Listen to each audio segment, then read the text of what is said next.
Bueno, la semana anterior nosotros habíamos comenzado el capítulo 2 de Filipenses y expusimos los primeros 4 versículos de este capítulo que ahora tenemos por delante en el día de hoy. Y se nos recuerda en ese texto inicial de esta parte de la palabra que nosotros, los que formamos parte del cuerpo de Cristo, necesitamos ser de un mismo sentir, de un mismo amor, de un mismo espíritu, de un mismo propósito. Pero dijimos que eso es más fácil de decir que de lograr. Y sin embargo, tú y yo no tenemos otra opción que no sea hacer el máximo esfuerzo posible para que en cuanto dependa de ti y de mí, ese propósito pueda ser logrado. Ser de un mismo sentir va a requerir de humildad. Ser de un mismo amor va a requerir de tener íntima comunión con Dios. Ser de un mismo espíritu va a requerir de madurez espiritual y ser de un mismo propósito va a requerir que yo renuncie a mi propia voluntad y pueda abrazar la voluntad de Dios. Y esas son las razones por las que esto no es tan fácil de lograr y sin embargo tenemos que luchar para tratar de lograrlo. 2000 años atrás, la noche de la crucifixión, Jesús oraba.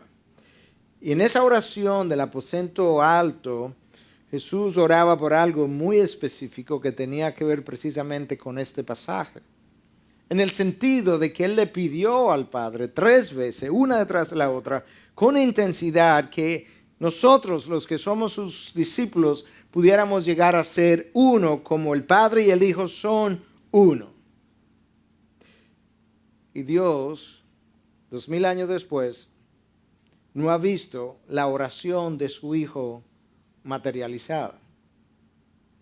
Decíamos la semana pasada que esta es la única oración que el Hijo le hizo al Padre que no ha sido respondida. Dios proveyó lo que se requería internamente, la provisión del Espíritu, para que esto pudiera ser posible. Pero Él ha esperado que nosotros, teniendo ya la posesión del Espíritu dentro de nosotros, podamos poner en práctica eso a lo que Él nos estaba llamando, pero su iglesia ha rehusado hacerlo. Y recordamos entonces en ese contexto cómo la palabra nos dice que no debemos hacer nada por egoísmo ni por vanagloria, sino que cada uno de nosotros debía considerar al otro como más importante que a sí mismo, no buscando cada uno sus propios intereses, sino más bien los intereses de los demás. E inmediatamente después de ese consejo, entonces vienen estas palabras de Filipenses 2, comenzando en el versículo 5. Haya pues en vosotros esta actitud que hubo también en Cristo Jesús, el cual, aunque existía en forma de Dios, no consideró el ser igual a Dios como algo a que aferrarse, sino que se despojó a sí mismo, tomando forma de siervo, haciéndose semejante a los hombres, y hallándose en forma de hombre, se humilló a sí mismo, haciéndose obediente hasta la muerte y muerte de cruz. Este texto que yo acabo de leer representa, en la opinión de muchos estudiosos o académicos, el corazón de esta carta, y en la opinión de muchos otros representa el corazón de toda la Biblia. Porque este texto nos explica, y unos versículos subsiguientes nos explican el descenso de Cristo desde la gloria hasta la humillación. Este texto nos explica cómo la humillación de Cristo fue necesaria para mi glorificación. Nos da a entender que Él tuvo que estar dispuesto a llegar hasta la muerte para que yo pudiera adquirir vida. La pregunta que vale la pena hacerse entonces, cuando tú lees este texto, es ¿por qué un texto como este, tan teológico, donde se nos habla de lo que se conoce como el despojo de Cristo, el vaciamiento que Cristo experimentó, que ha dado a beber tanta agua a lo largo de la historia? ¿Por qué Pablo tomó un texto tan teológico como este y lo colocó en una carta donde se nos habla del gozo del cristiano? Uno esperaría que textos como estos aparezcan en la carta a los romanos o quizás en la carta a los hebreos, que de acuerdo a las mejores mentes estudiosas de estos textos, probablemente esas 2 cartas representan las 2 epístolas más teológicas, más pesadas del Nuevo Testamento. Y sin embargo, ese texto no está en ninguna de ellas dos, sino una simple carta donde Pablo está animando al cristiano a experimentar gozo. Y yo quiero sugerir que la razón por la que Pablo está haciendo esto es porque él está presentando estas enseñanzas como antídoto a algo que él ha escuchado que está ocurriendo en la iglesia de Filipo, y es que hay desavenencias, hay divisiones, hay una Evodia y una Síntique que hemos estado mencionando a lo largo del camino que no se ponen de acuerdo, y Pablo está ofreciendo este texto que tenemos por delante como un modelo de cómo sanar las heridas y de un modelo de cómo evitar la división, las divisiones y las fracturas en las iglesias de Dios. Esto es un ejemplo para nosotros de cómo vivir, es un estilo de vida, es un modelo de servicio, es un modelo de sacrificio y una manera de cómo convivir en el cuerpo de Cristo cuando estas desavenencias se dan, de una forma que eso que nosotros somos pueda reflejar verdaderamente la gloria de Dios. Esta es la estrategia, si pudiéramos decir, de Pablo para nosotros poder ser de un mismo sentir, de un mismo amor, de un mismo espíritu y de un mismo propósito. Si tú y yo podemos entender esto, vamos a poder lograr o materializar aquella oración que el Señor Jesús hiciera en Juan 17. Yo creo que la respuesta a cómo lograr eso está en este pasaje de la humillación de Cristo, que yo prefiero llamarlo la autohumillación del Señor. Nadie humilló a Cristo, Él se humilló a sí mismo. Faraón fue humillado, Nabucodonosor fue humillado por Dios, Jonás fue humillado por Dios, pero no Cristo. Cristo Él se autohumilló, y eso marca una gran diferencia entre su vida y la mía. Alguien como yo merece ser humillado, alguien como tú merece ser humillado. Nosotros somos criaturas caídas, pecaminosas, egoístas, rebeldes. Nosotros merecemos ser humillados, pero no nuestro Señor Jesucristo. Y sin embargo, nosotros vemos su ejemplo y tendemos a huir de su ejemplo. Quizá esto nos pueda ilustrar un poco cómo Dios quiere que nosotros vivamos. En una ocasión, este misionero que vivía en un área donde había cerros y montañas y muchas cabras montés, o monteses, no sé si se diría el plural, observó cómo entre dos cerros había un camino bien angosto, bien estrecho, que los unía, y una cabra sale de este cerro para este cerro, y otra cabra salió de este otro cerro para aquel cerro, de manera que las dos cabras venían de frente, una frente a la otra, por este estrecho camino, hasta que se encuentran medio a medio del camino. El pasillo, si pudiéramos llamarle, es tan estrecho que ellas no pueden darse la vuelta, pero es también tan estrecho que las dos no pueden pasar juntas. Y él está observando estas dos cabras para ver, ¿y ahora? Porque de este lado hay un precipicio y de este lado hay una situación similar, sumamente pedregosa o rocosa. Y de repente, él observa como una de las cabras comienza a bajarse, hasta aplastarse completamente, y la otra simplemente le brinca por encima y continúa su camino. Eso es exactamente el ejemplo de nuestro Señor Jesucristo.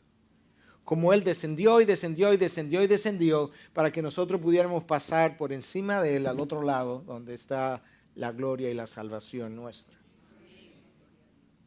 Pero nosotros no somos así. Nosotros somos, como decía alguien, nosotros con nuestros egos muchas veces, porque nuestros egos superan nuestra razón, muchas veces preferimos perder con voluntad inquebrantable antes que ganar estando en sumisión. Yo creo que nosotros, si pensamos en estas dos cabras, hubiésemos preferido echar el pleito, enganchar nuestros cuernos y, si era necesario, cada una perder su posición antes que ganar en sumisión. Ese no es el modelo de nuestro Señor Jesucristo. Raramente nosotros actuamos de esa manera.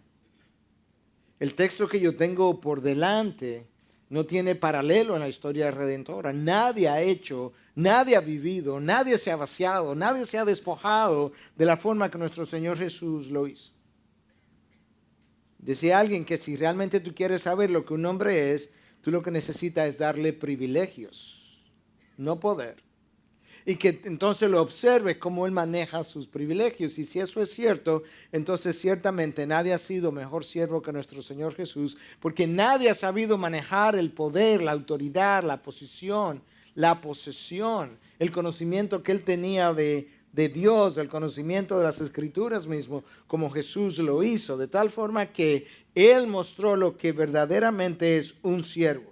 Un siervo no usa sus privilegios para promoverse a sí mismo. Un verdadero siervo usa sus privilegios para avanzar la causa de Cristo. Y si eso es cierto, entonces este es nuestro modelo de siervo para avanzar la causa del reino. Y si eso es cierto, Cristo es nuestro modelo de cómo nosotros podemos hacer avanzar la causa del reino. Y con eso entonces yo quiero comenzar a exponer propiamente dicho mi texto. De tal forma que ahora yo quiero que tú veas en primer lugar cuál fue la actitud que hubo en Cristo Jesús. La palabra para actitud ahí en el original es froneo. Y froneo tiene que ver con una actitud mental, con una disposición de tu mente, una inclinación natural de tu sentir. Y Pablo nos está diciendo que haya pues, el pues tiene que ver con el texto anterior. Dado que Dios ya ha provisto para mí en la persona del Espíritu lo que se requiere, pues haya en ti ahora esta actitud, esta disposición mental, esta inclinación natural que hubo en Cristo Jesús y que muchas veces no está presente en nosotros. Nosotros antes de emprender, antes de abrazar la misión de nuestro Señor, tenemos que tener esta inclinación de espíritu en nosotros. Haya pues en vosotros. Yo quiero que me permitan brevemente un tecnicismo para luego explicarlo de una manera llana que todo el mundo pueda entender acerca de esta frase, haya pues en vosotros. En el original esa frase está en la forma imperativa y está en el tiempo presente y está en la forma activa. Yo quisiera explicar por qué todo eso es importante. Yo quiero hacerlo de una manera que tú puedas claramente entender lo que yo acabo de decir. En primer lugar, el hecho de que esté en el imperativo implica que esto no es una opción que Pablo me está dando. Él no me está dando una alternativa, como que tú puedes vivir de esta manera o puedes vivir de esta otra manera. No, esto es una obligación que tú tienes en vista de quien tú eres ahora en Cristo. Esta es una obligación que tú tienes dado el hecho de que tú has sido regenerado, el Espíritu mora dentro de ti, de manera que esto no representa mi opinión, esto no representa una opción, esto es un imperativo, es una obligación que tú tienes. Pero el imperativo puede estar en más de un tiempo verbal y el tiempo es presente, lo que implica ahora que yo necesito adoptar esto como un estilo de vida. No es que yo voy a comportarme como un siervo cuando yo esté en una situación como la que te describí, como las cabras. No. Tú te vas a comportar como un siervo todo el tiempo porque esta es tu forma de pensar, esta es tu forma de sentir, esta es tu forma de ser. Tú eres un siervo, tú no te comportas como un siervo. Tu comportamiento es el reflejo de lo que eres y por tanto tú tienes ahora una forma como la de Cristo que no es intermitente. Esto es tu estilo de vida. Pablo nos está llamando a adoptar esto como una forma de convivencia. Imperativo, tiempo presente, pero tiene la voz activa. Yo no soy pasivo en este proceso. Yo tengo que activamente hacer algo. Yo tengo que renunciar a lo que son los deseos de mi carne con los que yo vivo. Yo tengo que renunciar a mi comodidad. Yo tengo que renunciar a la frugalidad o superficialidad de esta generación. Yo tengo que renunciar al egocentrismo de mi naturaleza pecadora. Yo tengo que renunciar a la actitud rebelde de lo que yo soy activamente. Entonces yo puedo de una forma activa y de una forma exclusiva y permanentemente vivir con esta actitud, disposición, inclinación natural de mi mente que hubo en Cristo Jesús. Wow, Pablo. Eso es lo que tú quieres que yo haga. Sí, yo tengo autoridad apostólica, podría Pablo decir, para darte esa orden y tener esa expectativa de ti. Dios tiene una voluntad soberana, tú tienes una voluntad humana, donde esas dos cosas se juntan, no es siempre claro para nosotros, pero yo quiero decirte que la voluntad soberana de Dios ha ordenado que la voluntad humana del hombre se someta de tal forma que pueda reflejar lo que el Señor fue en la cruz. Nosotros tenemos que ser transformados en siervos. Cristo no tuvo que ser transformado, Él era un siervo. Él vino a modelar eso para ti y para mí. Dios está en un proceso de cambiarnos.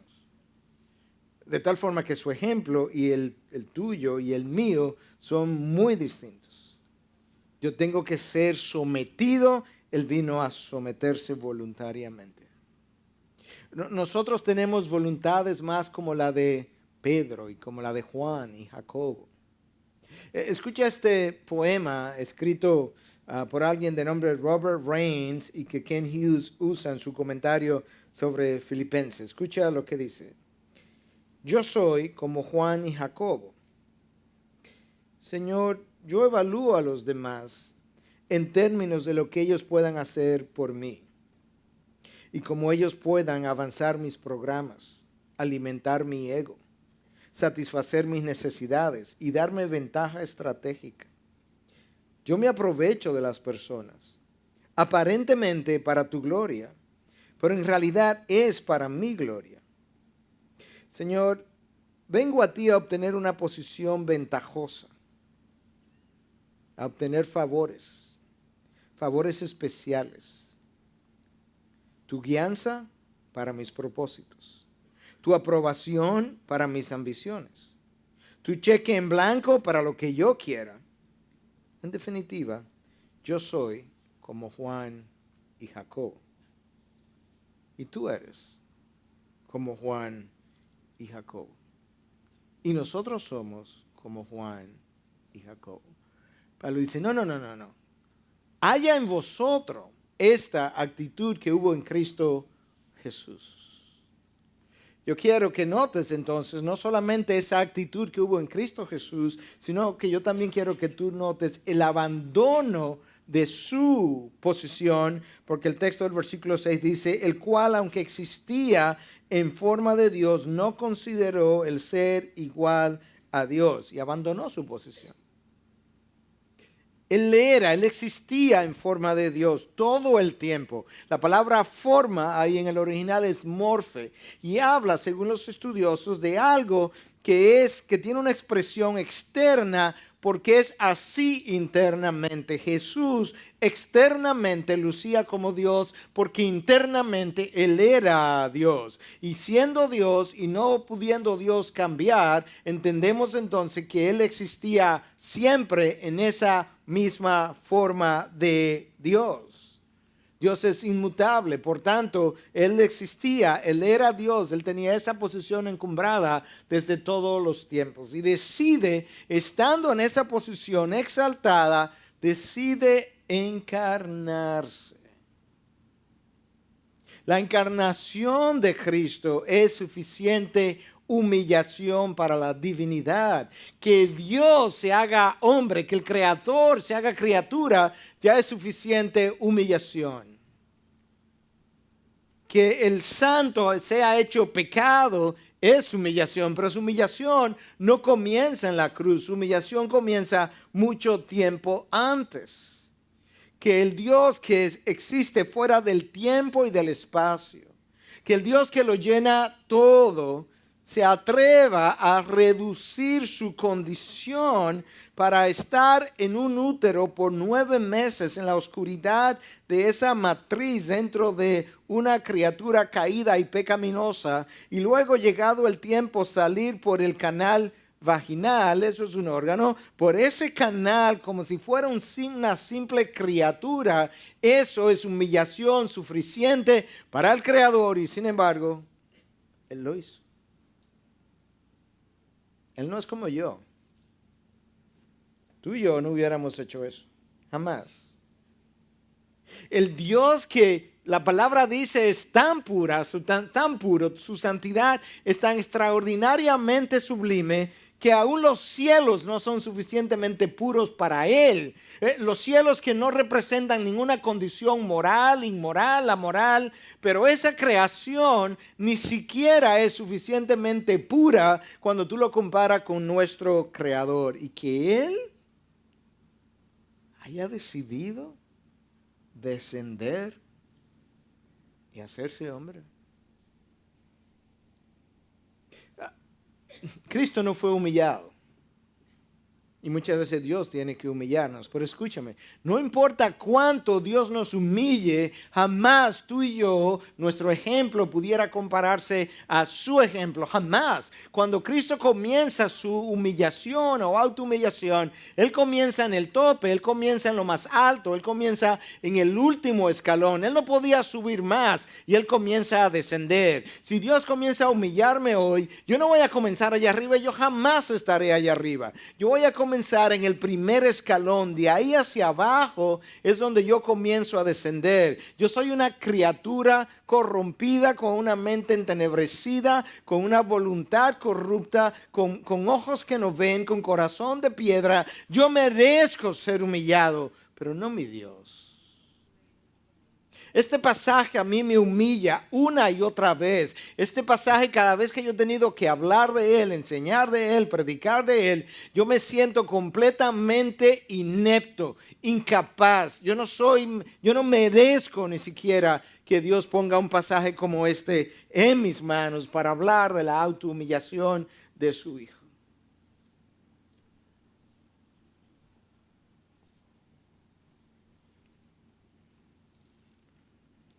Yo no sé cómo Dios pone un pasaje como este en las manos de un predicador. Porque por más que yo lo pueda exponer, por mejor que yo lo pueda exponer, yo me voy a quedar muy corto de lo que esto representó. Yo no lo puedo entender, tú no lo puedes entender. Que el Dios del universo, creador del cielo y tierra, entrara en el tiempo y en el espacio para sustituir al hombre e ir a la cruz y ser clavado como fue clavado. Este es un hombre que verdaderamente supo manejar el poder, la autoridad, la posición, los privilegios. Nadie ha podido hacerlo como Él lo ha hecho. Con todo el poder del universo, Él se dejó clavar en una cruz. Con mucho menos poder que eso, hermano, tú y yo no hubiéramos permitido que ni una tachuela pasara por nosotros. Con toda la autoridad del universo. Siendo Él el rey que se viste de gloria, Él permite ser clavado desnudo. La gloria lo viste y en la cruz Él aparece completamente desvestido, tan desgloriado que el ladrón en la cruz, humanamente hablando, tuvo razones para dudar de su divinidad. Este Dios en esa condición,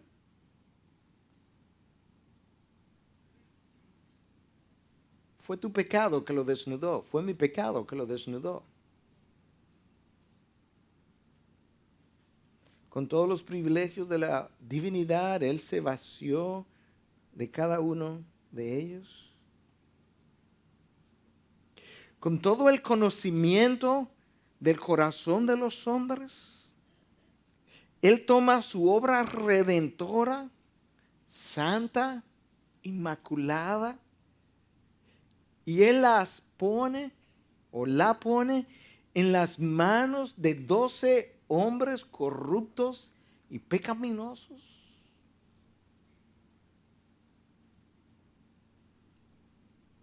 Y cuando Él llega a la cruz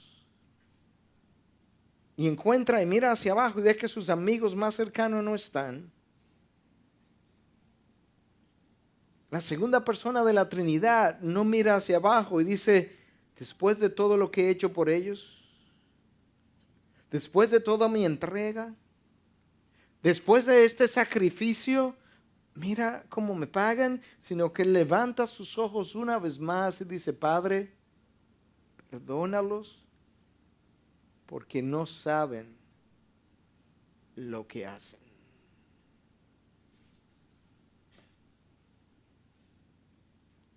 Esa fue la actitud que hubo en Cristo Jesús. ¿Te das cuenta cómo con esa actitud Él pudo entonces abandonar su posición? Yo quiero que veamos entonces no solamente la actitud que hubo en Él y el abandono de su posición, sino que veamos también su autorrenuncia. Nadie canceló al Señor Jesucristo de su posición. El texto del versículo 7 dice que Él se despojó a sí mismo. Nadie despoja a Jesús de sus privilegios. Nadie despoja a Jesús de su posición.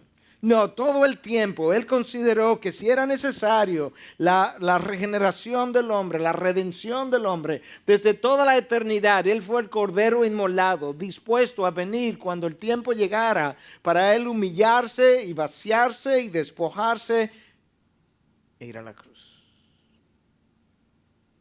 Ahora, ¿de qué fue que Él se despojó? En el siglo XIX, un grupo de teólogos metodistas introdujeron la idea por primera vez de que Jesús se había despojado de atributos, que siendo Dios, Él se había despojado de algunos atributos, y ellos llamaron eso la kenosis. No, Él no se despojó de ningún atributo. Tú no puedes ser Dios y despojarte de atributos y seguir siendo Dios. La condición de Dios que Él siempre la ha tenido por definición requiere que tú siempre tengas tus atributos. Él lo que hizo en ocasiones fue restringir el uso de los atributos que Él siempre tuvo. Si tú eres Dios, tú no puedes cambiar, tú eres inmutable, dice Malaquías 3:6. Y Santiago nos recuerda que en Dios no hay cambio ni variación de sombra, o sombra de variación, dependiendo de la traducción que tú tengas. De manera que Cristo no se despoja de sus atributos, Cristo se despoja de la adoración de los ángeles, Cristo se despoja de la gloria que siempre estuvo con Él, Cristo se despoja de la compañía de su Padre allá en los cielos, Cristo se despoja de privilegios que Él siempre tuvo en su condición de Dios, para venir y representar a un hombre caído que jamás iba a apreciar lo que Él supo hacer por nosotros. Ahora escuchen, ¿cómo es que la segunda persona de la Trinidad, Dios, no consideró su condición de Dios como algo a que aferrarse, sino que teniéndola, la suelta, siendo Él el creador y nosotros la criatura, que no tenemos la condición exaltada? ¿Por qué a nosotros se nos hace tan difícil soltar la posición, la posesión, los privilegios, lo que tengo, el nombramiento, el título, aquellas cosas que nosotros apreciamos y que nosotros defendemos? ¿Por qué no soltamos nuestra opinión? Yo quiero sugerirte que la razón es que esas cosas que nosotros agarramos y aferramos son las cosas temporales en las que tú y yo encontramos valor. Nos da valor la posesión, nos da valor la posición, nos da valor el nombre, el título, y por tanto soltarlos es como quedarnos sin valor, sin valía. La el creador no tiene valor en esas cosas, tiene valor en sí mismo, en su esencia, en lo que Él es. Y por tanto, como ninguna de esas cosas les da valor, Él no tiene ninguna dificultad en soltarlas, porque su valor y su esencia no radicaban en el uso de posición, posesión, poder, posiciones, autoridad, en nada de eso. Pero para la criatura, esas cosas parecen ser esenciales. Y por eso tú y yo peleamos y nos mordemos. Y como Pablo le decía a los Gálatas, si os mordéis y devoráis, van a terminar el uno con el otro. Por eso nosotros reclamamos lo que no es nuestro. Escucha esta paradoja. Cristo lo poseía todo, lo entregó y se quedó sin nada. Nosotros no poseemos nada, pero lo agarramos todo. Él lo tenía todo, lo soltó. No tenemos nada, nosotros lo agarramos. Porque nosotros encontramos valor en eso que agarramos.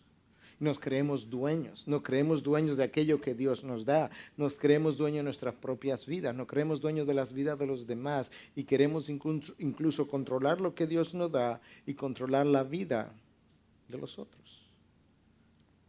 Escuche este texto de Marcos 9, que tenía algo que enseñarle a los discípulos y a nosotros también. En el versículo 38, Juan le dijo: Maestro, vimos a uno echando fuera demonios en tu nombre y tratamos de impedírselo, porque no nos seguía. Pero Jesús dijo: no se lo impidáis, porque no hay nadie que haga un milagro en mi nombre y que pueda enseguida hablar mal de mí, pues el que no está contra nosotros, por nosotros está. ¿Tú estás entendiendo lo que está pasando aquí? Juan y los demás han visto a alguien haciendo un milagro en nombre de Jesús. Y van donde Jesús, le dicen: Jesús, tú tienes que parar a ese hombre. Él no anda con nosotros, él no es de los de nosotros. Juan quiere controlar esto. Y Jesús le dice a Juan: tú tienes que aprender algo. El ministerio no le pertenece a los hombres, nos pertenece a nosotros, Padre, Hijo y Espíritu Santo. Y el que no está contra nosotros, con nosotros está. Los discípulos tenían el mismo síndrome nuestro de querer controlarlo todo, y ellos tenían que aprender que en realidad ellos no tenían absolutamente nada. Este autor, Warren Wiersbe, dice que el ministerio ocurre cuando recursos divinos van a llenar necesidades humanas a través de vasos amorosos para la gloria de Dios. Recursos divinos son los que llenan necesidades humanas, de manera que tú y yo estamos en bancarrota en cuanto a ministerio se refiere, porque nosotros no tenemos recursos divinos. Nosotros simplemente podemos tener necesidades humanas. Y cuando nosotros estamos llenando necesidades humanas es porque Dios ha hecho fluir sus recursos divinos a través de vasos de amor, vasos amorosos que Él preparó para que puedan llenar necesidades de otros. Tú y yo no tenemos lo que se requiere para ministrar al alma. Solamente Dios tiene eso. Pero no teniéndolo, nos enorgullecemos una y otra vez. Nosotros queremos darle la gloria a Dios, pero mientras tanto queremos llevarnos el crédito a nosotros. Él que brille, pero que yo tenga el crédito. Cristo estaba tratando de enseñarle a esta gente que esa no es la manera de hacerlo. Steve Brown es un predicador ya avanzado en edad y que él acostumbra a decir algunas cosas de forma poco tradicional, y él decía que muchas veces nosotros le oramos a Dios, le decimos: Señor, yo soy un pobre miserable que no sirvo para nada, no tengo crédito, no tengo gloria, ¿no? Pero que otras veces nosotros quisiéramos que la Trinidad hiciera espacio, un cuarto espacio para darnos cabida a nosotros.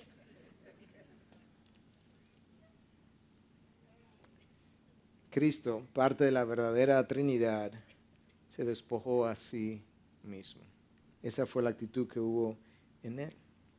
Nosotros como criaturas somos rebeldes.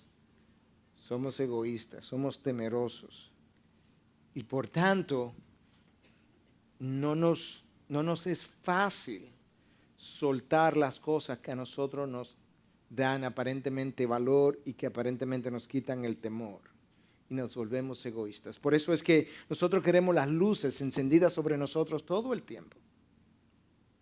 Y cuando no están encendidas sobre nosotros, las queremos apagadas porque no las queremos sobre nadie más. Nos molesta ver la luz. Es increíble, cuando la luz está encima de mí y yo la veo directamente, no me molesta porque eso es mi deseo.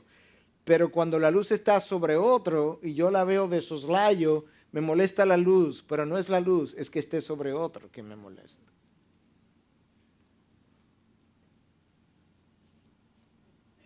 Esa no fue la actitud de Cristo Jesús.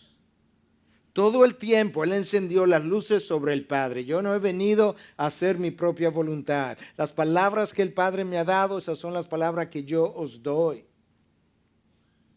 Padre, devuélveme la gloria que tuve, o glorifícate en el Hijo para que el Hijo te glorifique a ti. Yo no quiero ni siquiera gloria aquí debajo, a pesar de que la merezco. No, yo quiero que tú te glorifiques en mí para que una vez el Hijo glorificado, yo pueda glorificarte a ti. Las luces sobre ti, Padre, y sobre nadie más.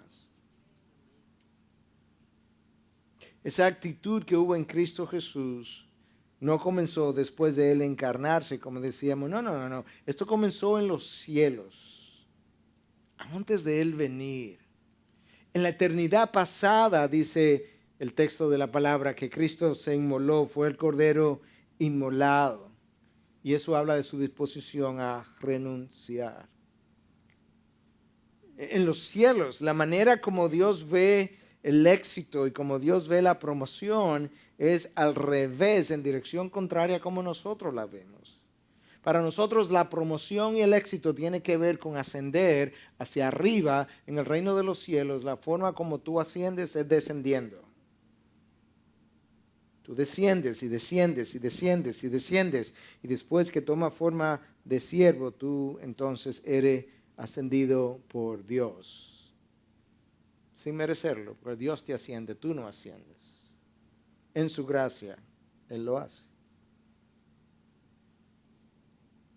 En cuarto lugar, yo quiero que veamos no solo la actitud que hubo en Cristo Jesús, el abandono de su posición, su autorrenuncia, sino que también veamos la abnegación al servir. Escucha el versículo 7 otra vez. Cristo tomó la forma de siervo, haciéndose semejante a los hombres. Cristo, cuando deja el cielo, Él pudo haber venido como cabeza del Imperio Romano, pero no lo hizo. Él pudo haber nacido en Atenas con bombos y platillos, pero no lo hizo. Él pudo haberlo hecho en Roma. Él pudo haberlo hecho en Jerusalén, en medio de los sacerdotes y los escribas y de los saduceos y del Sanedrín, pero no lo hizo. Él vino y se encarnó y fue a parar en un pesebre. Su audiencia, Dios hace su entrada al mundo y la audiencia que le rodea son unas ovejas y unos pastores del campo, unos campesinos. Nosotros invitamos a alguien de renombre a nuestro país e inmediatamente queremos que lo vea el presidente del país. Y le hacemos una cita especial. Dios entra al mundo y dice, quiero que me vean campesinos y ovejas. ¿Te das cuenta cómo piensa un siervo, cómo cree un siervo, cómo entra un siervo? Eso es un siervo que vivió para su gloria. Decía alguien que la grandeza de un hombre no consiste en cuánta gente él tiene a su disposición. No consiste en cuántas personas él tiene a quien él puede darle órdenes, sino a cuántas personas él les sirve. Y si eso es verdad, nadie ha sido más grande que nuestro Señor Jesucristo. Él le sirvió a los 12 discípulos, le sirvió a las prostitutas, le sirvió a los publicanos, a los recaudadores de impuestos, a los leprosos, a las mujeres, a los niños, le sirvió a quienes le negaron, le sirvió al traidor. En la última cena, cuando Él se arrodilla y toma la vasija y la toalla y comienza a lavar los pies, cuando Él llega a Judas, Él no levanta los ojos y le dice, no, tú no.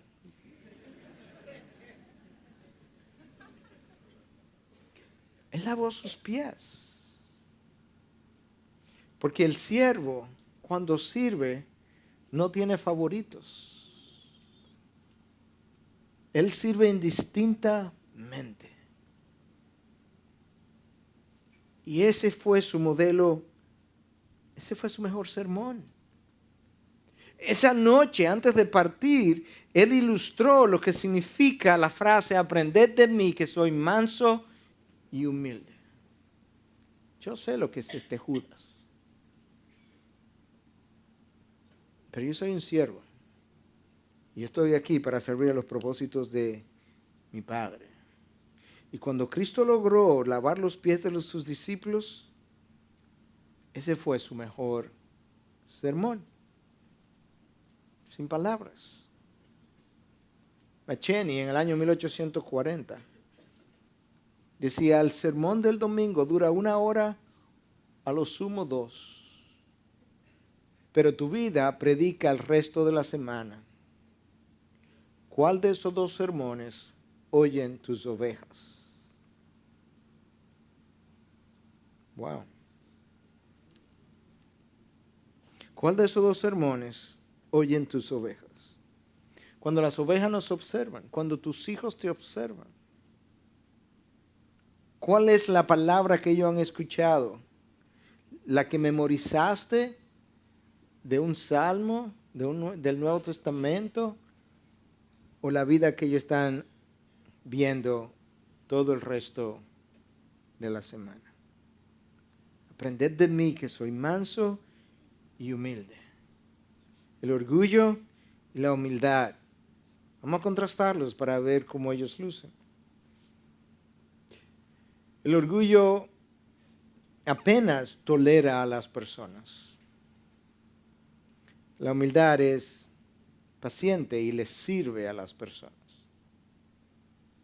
El orgullo es impaciente, es intolerante, tiene poca paciencia. La humildad es perdonadora y tolerante. El orgullo, por otro lado, usa a las ovejas. La humildad permite que Dios use a las ovejas. Y finalmente el orgullo critica y condena. La humildad exhorta y anima. ¿Cuál exhibimos, hermanos? Yo te dije que este pasaje me queda grande. Nos queda grande. Es esa cualidad de la humildad que Cristo observó todo el tiempo, la que tú y yo tenemos que cultivar. Y escúchame, esta es una cualidad que es elusiva, se nos va de la mano. Sobre todo, yo entiendo que es una cualidad que tiende a eludir a nosotros los líderes. ¿Tú sabes por qué? Yo entiendo. Yo creo que hay 2 razones por las que eso ocurre. Una, porque si Dios te va a llamar a liderar, Él da dones, talentos y hace un llamado. Y eso es algo que tú no puedes negar, es algo que está ahí, es algo que Dios ha dado. Pero nosotros, si no cuidamos eso, llegamos a creer que esos dones y talentos son nuestros, los creamos nosotros, los desarrollamos nosotros y no pertenecen a nosotros. Y en segundo lugar, yo creo que eso ocurre porque cuando tú comienzas a liderar y comienzas a pastorear, esto es algo que yo había leído hace mucho tiempo antes de comenzar a formarme como pastor, pero que luego tú lo ves en la práctica. Tú predicas un nuevo sermón, tú entierras que es palabra de Dios, es algo sagrado, y tú lo acabas de predicar a través de labios impuros. Tú entierras a alguien y si era un creyente, tú esperas que se haya ido a la gloria, algo sagrado. tú casas a otra persona y tú estás representando la unión de Cristo con su iglesia, algo sagrado. Tú le das una consejería a alguien y tú le dices, eso es lo que la palabra de Dios dice, esa es la voluntad de Dios, eso es algo sagrado. Y poco a poco lo sagrado comienza a convertirse en algo diario, rutinario, común, de este mundo terrenal. Y tú comienzas a hacer descender la gloria o tú comienzas a ascender hacia la gloria. Y por eso que esta cualidad es tan elusiva, sobre todo para nosotros los líderes. Es un privilegio inmerecido el que Dios nos permita cuidar de sus ovejas. En quinto lugar y último, yo quiero que veamos no solamente la actitud que hubo en Cristo Jesús, el abandono de su posición, su autorrenuncia, la abnegación de su servicio, sino también que veamos lo absurdo de su sacrificio. Sí, es absurdo. Es absurdo que Dios muera en lugar del hombre. Es absurdo que el juez muera como acusado y condenado. Es absurdo que el rey que se viste de gloria muera desnudo. Es absurdo que el Señor y amo muera como esclavo. Es absurdo que el inocente muera como si fuera un culpable. Es absurdo que el dador de vida pierda la suya. Lo absurdo de su sacrificio.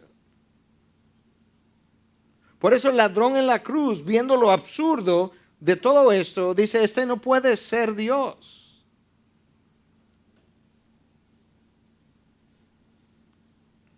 ¿Cómo lo hizo? ¿Cómo lo logra hacer Jesús? Su humildad le permitió todo el tiempo renunciar a su posición. Su dependencia del Padre le permitió enfrentar cada tentación.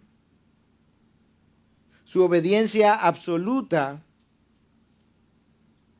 le permitió llegar hasta la cruz y calificar para ser el cordero que se iba a inmolar. Su disposición a ser quebrantado le permitió entonces ciertamente pagar por nuestros pecados. Su humildad le permite renunciar. Su dependencia del Padre le da la fortaleza que él requería. Su dependencia de Dios, su obediencia le permitió enfrentar las tentaciones y el quebrantamiento le permitió llegar hasta la última hora y pagar por mis pecados. Su humildad, quebrantamiento, obediencia y dependencia. Humildad, quebrantamiento, dependencia y obediencia. Tú y yo necesitamos eso. Tú y yo necesitamos esas cuatro cosas si queremos realmente poder imitar al Señor Jesús y poder ser de un mismo sentir, de un mismo amor, de un mismo espíritu y de un mismo propósito. Yo tengo que cerrar, pero escúchame al cerrar. 3 grandes verdades que tú y yo tenemos que recordar. Nosotros existimos a causa del reino y el reino a causa del rey, no al revés. Nosotros existimos a causa del reino, el reino a causa del rey. Él es. Número 2. Tú y yo pertenecemos a la comunidad de la vasija y de la toalla.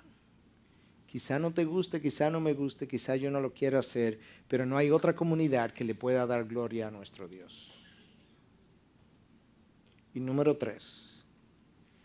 No hay glorificación o no hay bendición sin quebrantamiento.